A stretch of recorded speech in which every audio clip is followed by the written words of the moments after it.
Everyone, welcome to my channel learn bachelor of education. आज जब किसी भी विषय पर हम पढ़ते हैं तो उसका इतिहास जानना हमको बहुत ज़्यादा ज़रूरी होता है। और बाल विकास मनोविज्ञान के अंतर्गत हमें मनोविज्ञान का इतिहास ये जानना बहुत ज़रूरी है। तो आज हम इसकी हिस्ट्री के बारे में, इसके इतिहास के बारे में डिस्कशन करेंगे। तो चलिए, लर्न बैचलर ऑफ एजुकेशन के अंतर्गत हम हिस्ट्री ऑफ साइकोलॉजी देखते हैं कि ये हिस्ट्री ऑफ साइकोलॉजी क्या है, उसका इतिहास क्या है। तो यहाँ पर अगर हम देख रहे हैं कि जो मनोविज्ञान है वो क्या है, बहुत ज़्यादा पुराना नहीं है। मनोविज्ञान के बारे में अगर हम पढ़ रहे हैं तो बच्चों को हमें मनोवैज्ञानिक तरीके से पढ़ाना चाहिए, मनोविज्ञान के सिद्धांत के बारे में जानना चाहिए। एज अ टीचर अगर हम ये देखना चाहते हैं कि जो साइकोलॉजी है वो कितनी ज़्यादा एप्लीकेबल कर सकते हैं हम छात्रों पर, तो इसलिए हम ये बोल सकते हैं कि जो साइकोलॉजी सब्जेक्ट है उसको एजुकेशन में क्या है, इंक्लूड करके रखा गया है। तो इसके साथ साथ हम ये देखते हैं, इसके पहले इतिहास जानने से पहले हम इसकी क्या देखेंगे, एक मीनिंग देखेंगे, मतलब इसका साइकोलॉजी का मतलब क्या होता है ये देखेंगे। जो in psychology human are study how the human learn things, remembers, understands and interact with the other with the object and events of environment around it. It is studied under psychology. मतलब ये कहा गया है कि जो psychology है उसमें हम ह्यूमन प्राणियों का अध्ययन करते हैं। प्राणी जो ह्यूमन्स हैं वो कैसे सीखते हैं, कैसे सोचते हैं, कैसे चीज़ों को याद रखते हैं, कैसे अंडरस्टैंड करते, कैसे समझते हैं और अपने आसपास के वातावरण से कैसे इंटरेक्ट करते हैं। ठीक है, घटनाओं के साथ किस तरह से अंतःक्रिया करते हैं। तो इन सभी का स्टडी, इन सभी का अध्ययन हम किस में करते हैं, साइकोलॉजी के अंतर्गत करते हैं। तो साइकोलॉजी को हम क्या बोल सकते हैं, साइकोलॉजी एक ऐसा विज्ञान है जो प्राणियों के व्यवहार और मानसिक प्रक्रियाओं का अध्ययन करता है। मतलब साइकोलॉजी एक ऐसा साइंस है जिसमें हम ह्यूमन के बिहेवियर को, उनकी मेंटल प्रोसेस को स्टडी करते हैं। मनोविज्ञान क्या प्राणियों के व्यवहार का विज्ञान है वर्तमान समय में। तो ये जो साइकोलॉजी वर्ड है वो कहाँ से आया, तो जो सबसे पहले साइकोलॉजी वर्ड का प्रयोग किया है 1590 में एक बुक है रुडोल्फ बोकेल की साइकोलॉजिया, उसमें साइकोलॉजी वर्ड का प्रयोग हुआ है। अब हम आगे देखते हैं इसकी ओरिजिन, इसकी हिस्ट्री के बारे में। ठीक है, तो साथ ही साथ हम इसकी उत्पत्ति भी देखेंगे। जो साइकोलॉजी है, जो मनोविज्ञान है, वो आंग्ल भाषा का है। ठीक है, आंग्ल भाषा से आया है और आंग्ल भाषा के साइकोलॉजी वर्ड का अर्थ है, मतलब साइकोलॉजी को हम मनोविज्ञान को इंग्लिश में हम क्या कह सकते हैं, साइकोलॉजी बोल सकते हैं। इसकी उत्पत्ति जो है एक जो ग्रीक भाषा है उसके दो शब्द से मिली हुई है। ठीक है, जिसमें से पहला शब्द, साइकोलॉजी में दो शब्द हैं जिसमें से पहला है साइकी, दूसरा लोगस। ये दोनों मिलकर क्या बना रहे हैं, साइकोलॉजी बना रहे हैं। तो यहाँ पर साइकी का अर्थ क्या होता है, ठीक, साइकी का अर्थ होता है आत्मा, सोल, और लोगोस मतलब क्या होता है, स्टडी, मतलब अध्ययन करना। तो साइकोलॉजी का मतलब क्या हुआ, स्टडी ऑफ सोल। ठीक है, अब यहाँ पर अब हम लोग ये बोलेंगे कि जैसे कि जो आत्मा का अध्ययन तो मनोविज्ञान पे नहीं होता है। बस यही चीज़ें आज हमें क्या है समझनी है कि आखिर ये साइकी वर्ड कहाँ से आया, साइकी का मतलब आत्मा कैसे हुई। बस यहाँ पर जो प्रश्न बनेंगे इन सबसे रिलेटेड हमको वही चीज़ों को क्या है समझना है। अगर मान लो थ्योरी अगर हमको समझ आ गई, कॉन्सेप्ट हमारा क्लियर हो गया, तो हमको जो बार बार प्रश्नों को हम रटते हैं ना, उसको रटने की आदत नहीं रहेगी। यहाँ पर अब हमने देख लिया कि साइकोलॉजी की मीनिंग क्या होता है, अर्थ क्या होता है, उसको कैसे डिवाइड किया गया है। अब यहाँ पर जिसका हिस्ट्री है हम ये देखते हैं, साइकोलॉजी की हिस्ट्री, उसका इतिहास क्या है, मतलब साइकोलॉजी की जो नेचर है, उसकी प्रकृति में किस प्रकार से चेंजेस होते चले गए हैं। तो यहाँ पर मनोविज्ञान को क्या 4 चरणों में डिवाइड किया गया था। साइकोलॉजी से डिवाइडेड इंटू 4 फेज में। वो 4 फेज कौन कौन से हैं देखिए, यही चीज़ें हमको यहाँ पर समझनी है। आप बोल सकते हो study of soul, study of mind, study of consciousness, study of behaviour, मतलब आत्मा का अध्ययन, मन का अध्ययन, चेतना का अध्ययन, व्यवहार का अध्ययन। चारों को हमको एक सीक्वेंस में याद करना है। मतलब ऐसा नहीं है कि 4 पता है तो हम पहला बिहेवियर बोल दिए कि दूसरा कॉन्शियसनेस बोल दिए, ऐसा याद नहीं करना है हमको। क्या है, इसको एक लाइन से याद रखना है। जैसे सबसे पहले क्या आ जाएगा, आपका सोल आ जाएगा, सेकंड में माइंड आ जाएगा, थर्ड में कॉन्शियसनेस आ जाएगा, फोर्थ में बिहेवियर आ जाएगा। तो हम इसको एक लाइन बाय लाइन याद करते चले जाना है। सबसे पहले आपका ने आत्मा का अध्ययन किया, फिर मन का अध्ययन किया, चेतना का अध्ययन किया, फिर व्यवहार का अध्ययन किया। ठीक है, तो यहाँ पर यह समझने वाली बात होती है कि ये 4 स्टेप ही क्यों बताया गया है, और भी तो चीज़ें हो सकती थी इन चारों के अलावा, और भी इसके ब्रांच हो सकते थे। उसमें लोगों ने ध्यान क्यों नहीं दिया, वो आखिर चीज़ें कहाँ चली गई। तो हमको उसको भी देखेंगे कि ये जो 4 चीज़ें हैं वो क्या एक ही टाइम में चेंजेस हुई। ठीक है, कोई भी चेंज एक टाइम पर नहीं होता है। ये क्या है, एक साथ चेंज नहीं हुई होगी। ये समय के साथ धीरे धीरे क्या हुई है, परिवर्तित होती गई है।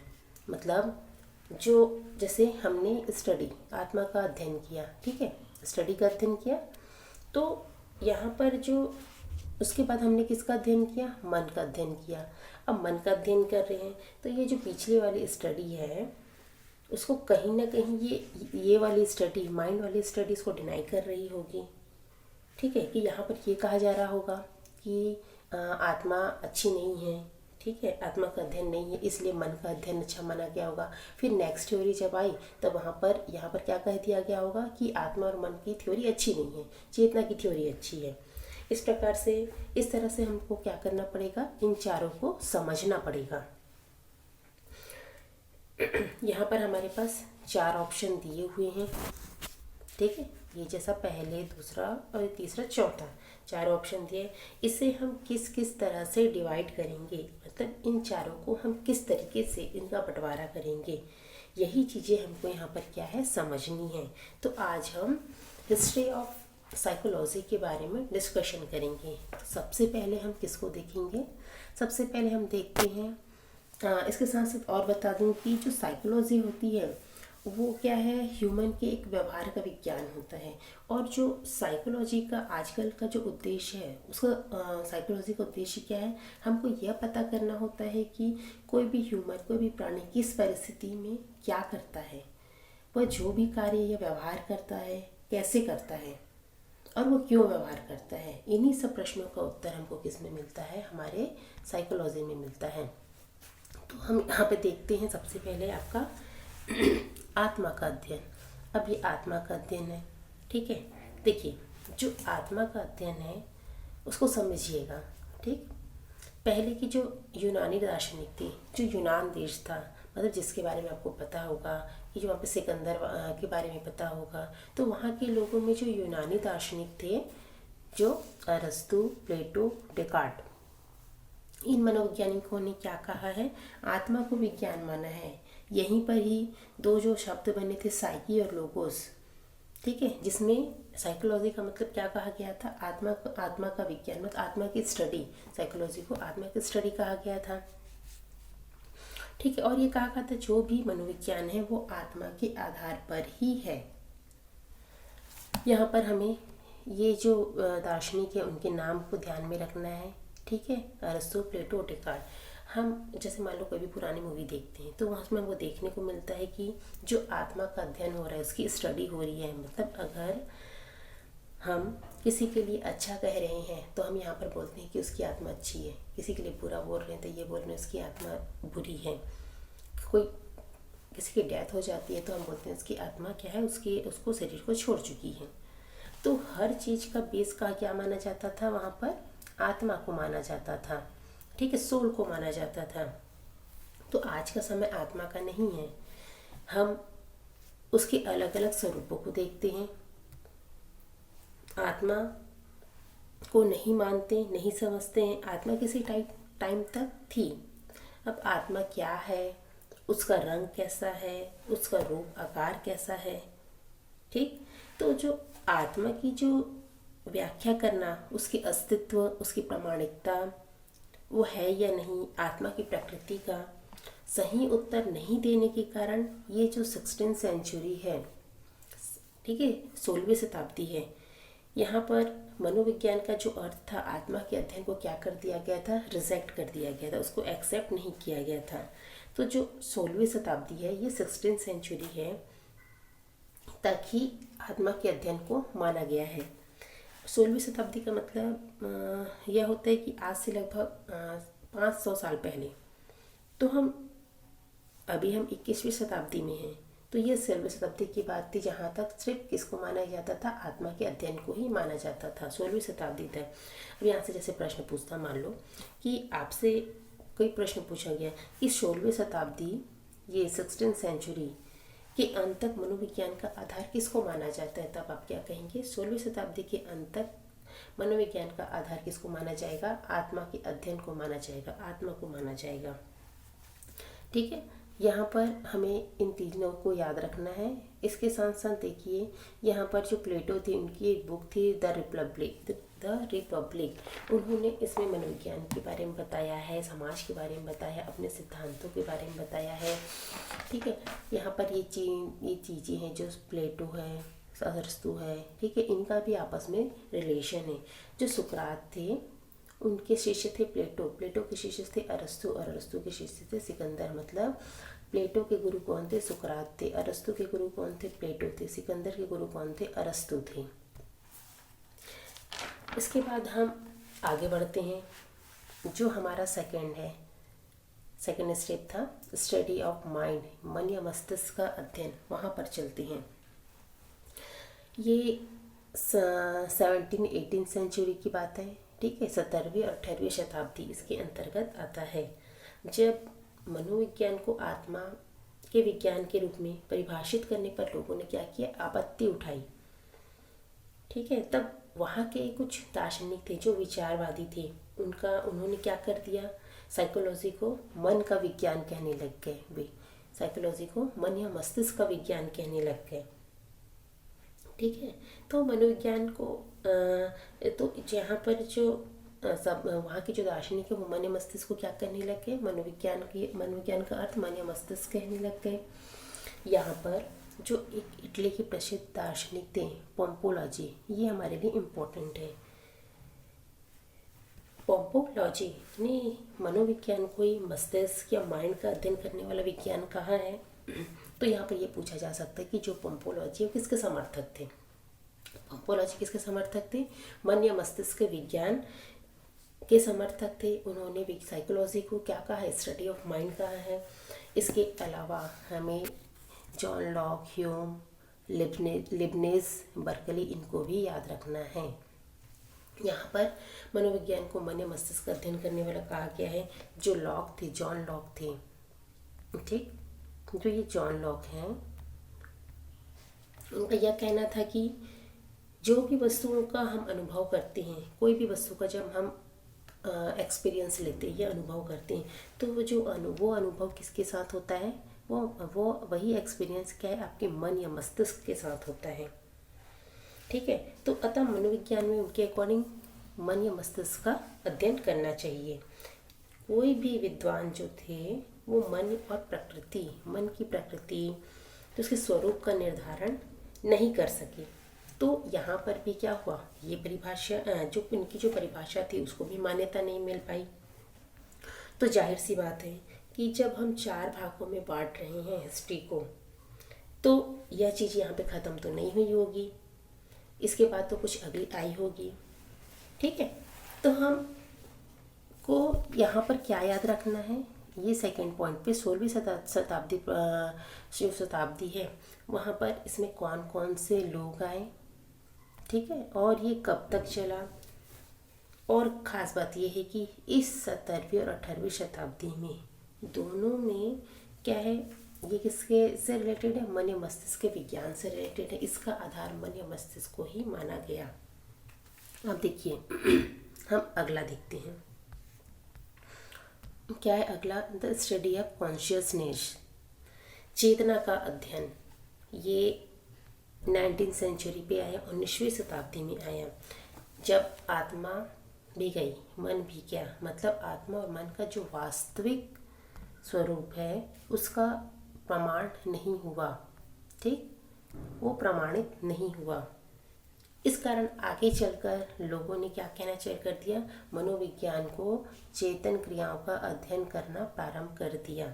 मतलब जो मनोविज्ञान है वो चेतन का विज्ञान के रूप में जाने लगा। ठीक है, यहाँ पर देखिए कोई मतलब इनका मानना था, ये जो विचारक हैं दार्शनिक हैं, इनका मानना था कि मनोविज्ञान मनुष्य की चेतना का क्रियाओं का अध्ययन है। ठीक, यहाँ पर खास बात यह होती है कि जो चेतना का जो हम अध्ययन करेंगे वो बहुत सारे प्रश्न बनाने के लिए इम्पोर्टेंट हो सकती हैं। यहाँ पर जो विलियम जेम्स टीचनर, जेम्स वुली, इनके नाम को याद रखना हमें ज़्यादा ज़रूरी है। देखिए जो विलियम वुंड थे, जो चेतना का अध्ययन, जिसमें विलियम वुड का नाम हम सुनते हैं, ठीक है, चेतना के अध्ययन में उन्हें क्या बोला जाता है, फादर ऑफ साइकोलॉजी कहा जाता है। अब जो फादर ऑफ साइकोलॉजी हैं, जो विलियम वुंड हैं, उन्हें हम फादर ऑफ साइकोलॉजी क्यों कहते हैं, क्योंकि जो विलियम वुंड जी थे वो 1879 में जर्मनी के एक लिप्जिंग शहर है, ठीक है, वहाँ पर एक लिप्जिंग यूनिवर्सिटी है, वहाँ उस यूनिवर्सिटी में उन्होंने क्या किया था, एक मनोवैज्ञानिक प्रयोगशाला स्थापित की थी। सबसे पहली बार फर्स्ट साइकोलॉजी लेबोरेटरी स्थापित की थी, एस्टेब्लिश किया था उन्होंने, इसलिए उन्हें फादर ऑफ साइकोलॉजी कहा जाता है। फिर 1890 में उनके जो सहयोगी थे, विलियम वुंड जी के जो सहयोगी थे 1890 में, ठीक है, उन्होंने प्रिंसिपल ऑफ साइकोलॉजी एक बुक प्रकाशित की, इसलिए विलियम जेम्स को क्या कहा जाता है, अमेरिकन साइकोलॉजी ऑफ फादर भी कहा जाता है। ये तो हुआ आपका। तो यहाँ पर ऐसा क्वेश्चन पूछा जा सकता है कि जो प्रथम मनोवैज्ञानिक प्रयोगशाला है वो किसने स्थापित की गई थी, फादर ऑफ साइकोलॉजी कौन है, अमेरिकन साइकोलॉजी ऑफ फादर कौन है। तो इन सब चीज़ों को आपको यहाँ पे याद रखना है। इसके बाद देखिए ये हमारा हुआ विश्व की बात। अगर हम इंडिया की बात करते हैं, भारतीय मनोविज्ञान की बात करते हैं, उसके इतिहास में हम देखते हैं कि जो वहाँ भारत में सबसे पहले साइकोलॉजी लेबोरेटरी स्थापित किसने की थी और कब किया था। तो जो कोलकाता यूनिवर्सिटी है वहाँ पर 1916 में फर्स्ट साइकोलॉजी लेबोरेटरी स्थापित नरेंद्र नाथ सेन गुप्ता ने किया था, NN सेन गुप्ता के द्वारा किया गया था। हमको सिर्फ यहाँ पर इतना ही याद रखना है। अब इसके बाद देखिए आपका जो लास्ट है क्या है वो, the study of behaviour. Fourth जो है द स्टडी ऑफ बिहेवियर। यहाँ पर अब 20वीं सेंचुरी पर हम आते हैं, 20वीं शताब्दी पे आते हैं। तो अंत में जो हम देख रहे हैं जो व्यवहार के अध्ययन की बात चल आती है। तो जो 20वीं शताब्दी की शुरुआत में मनोविज्ञान के अनेक अर्थ बताए गए और आखिरी में ये कहा गया कि जो साइकोलॉजी है वो क्या है, व्यवहार का विज्ञान है। Psychology is the science of behaviour. अब इसके समर्थक कौन कौन थे, इसके समर्थक है J.B. वॉटसन, ठीक। और ये जो अर्थ है व्यवहार का विज्ञान है वो अर्थ को सबसे ज़्यादा माने जाने लगा। और आज भी अगर हमसे पूछा जाए कि वर्तमान में मनोविज्ञान के अध्ययन जो हम मनोविज्ञान का अध्ययन करते हैं उसका आधार क्या है, उसका बेस क्या है, तो हम यही कहेंगे कि उसका बेस क्या है, व्यवहार है। हम उसी के नाम से जानते हैं कि मनोविज्ञान क्या है, प्राणियों के व्यवहार का अध्ययन है। व्यवहार में जो उनमें क्रियाएं होती उनके उनका अध्ययन है। इसके बाद फिर कोई चीज़ें नहीं आई है। तो यहाँ पर हमें इन समर्थक को याद रखना है। जैसे जीपी वॉटसन जो व्यवहारवाद के जनक थे, ठीक है। यहाँ पर इन्होंने क्या कहा है, psychology is the positive science of behaviour, मनोविज्ञान व्यवहार का निश्चित विज्ञान है। वर्तमान के समय हम हर चीज़ों को क्या करते, बिहेवियर स्टेटस से देखते हैं। हम आज भी यह देखते हैं कि हमारा व्यवहार कैसा है, लोगों का व्यवहार कैसा है, उसके व्यवहार में क्या चेंजेस आ रहे हैं, उसका बिहेवियर किस प्रकार का है। तो हमारी ये सब बात करने का तरीका यही क्या कहलाएगा, हमारा व्यवहार कहलाएगा। क्योंकि समर्थक के अंतर्गत आपका है, पहले मैंने अभी जो बताया है, जेबी वॉटसन हुए, व्यवहारवाद के जनक के रूप में आए ये। दूसरा है आपका 1905 में विलियम मैकडूगल जो विलियम मैकडूगल है, ठीक है। उन्होंने भी एक कोटेशन दिया जिसमें मनोविज्ञान व्यवहार एवं आचरण का विज्ञान है। उन्होंने एक बुक पब्लिश की 1905 में, आउटलाइन ऑफ साइकोलॉजिया, और एक 1908 में प्रिंसिपल ऑफ सोशल साइकोलॉजी, जिसमें सबसे पहले क्या व्यवहार शब्द का यूज़ किया गया था। इसके बाद इसमें हमको और क्या चीज़ें याद रखनी है, बीएफ स्किनर को याद रखना है, थॉर्नडाइक, हल, पाउलाउ, क्रू एंड क्रो, इनको भी याद रखना है।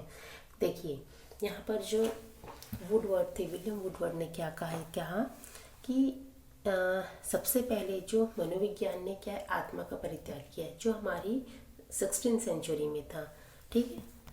उसके बाद 17 18 सेंचुरी में मन का त्याग किया, ठीक। उसके बाद आपका जो है ये 19th सेंचुरी में चेतना का त्याग किया। तो ये सब वहीं पर रुक गए। लेकिन अब हम 20th सेंचुरी 21 सेंचुरी में देख रहे हैं, तो साइकोलॉजी को किसके रूप में माना जाता है, व्यवहार के स्वरूप के रूप में माना जाता है। तो ये हुआ आपकी साइकोलॉजी और साइकोलॉजी की हिस्ट्री। Thank you. बीएड से रिलेटेड अगर आपको कोई जानकारी चाहिए तो आप नीचे दिए गए नंबर पर कांटेक्ट कर सकते हैं।